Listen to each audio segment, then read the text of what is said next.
आणि यानंतर आणखी एक मोठी बातमी आगामी विधानसभा निवडणुकांसंदर्भातली। महाविकास आघाडी म्हणूनच राज्यामध्ये निवडणुका लढवाव्यात असे आदेश काँग्रेस नेत्यांना कालच पक्षश्रेष्ठींकडून दिले गेलेत आणि आता मुख्यमंत्री पदाच्या चेहऱ्याशिवाय महाविकास आघाडी विधानसभेची निवडणूक लढवेल असं सुद्धा कळतंय। महाविकास आघाडीतल्या सूत्रांनी याची माहिती दिली आहे। लोकसभेप्रमाणेच विधानसभेला सुद्धा महाविकास आघाडी म्हणूनच सामोरं जाऊ, पण मुख्यमंत्री पदासंदर्भातला निर्णय हा निकालानंतर होणार असल्याचं सूत्रांकडून कळतंय। लोकसभेला सुद्धा इंडिया आघाडीचा पंतप्रधान पदाचा कोणी एक ठोस चेहरा नव्हता आणि ती स्ट्रॅटेजी एक प्रकारे महाविकास आघाडी राज्यामध्येही अवलंबताना पाहायला मिळेल।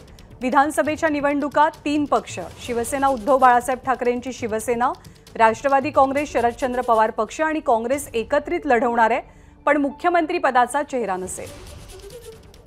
अधिक माहिती देण्यासाठी निलेश बुधावले आपल्या सोबत आहेत। निलेश, काय कळतंय महाविकास आघाडीच्या गोटातनं? ज्ञानदा, जो इंडिया आघाडीचा पॅटर्न राबवण्यात आला होता तोच आता महाराष्ट्रात देखील रिपीट होताना पाहायला मिळतोय। कोणत्याही चेहऱ्याशिवाय विधानसभा निवडणुकांना सामोरं जायचं अशा पद्धतीची महाविकास आघाडीमध्ये चर्चा झाली आहे।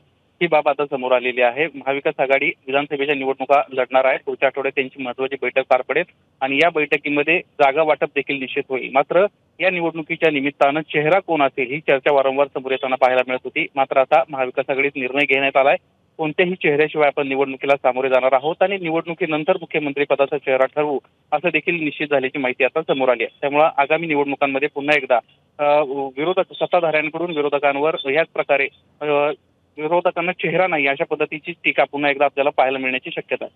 ज्ञानदा, धन्यवाद निलेश या माहितीबद्दल।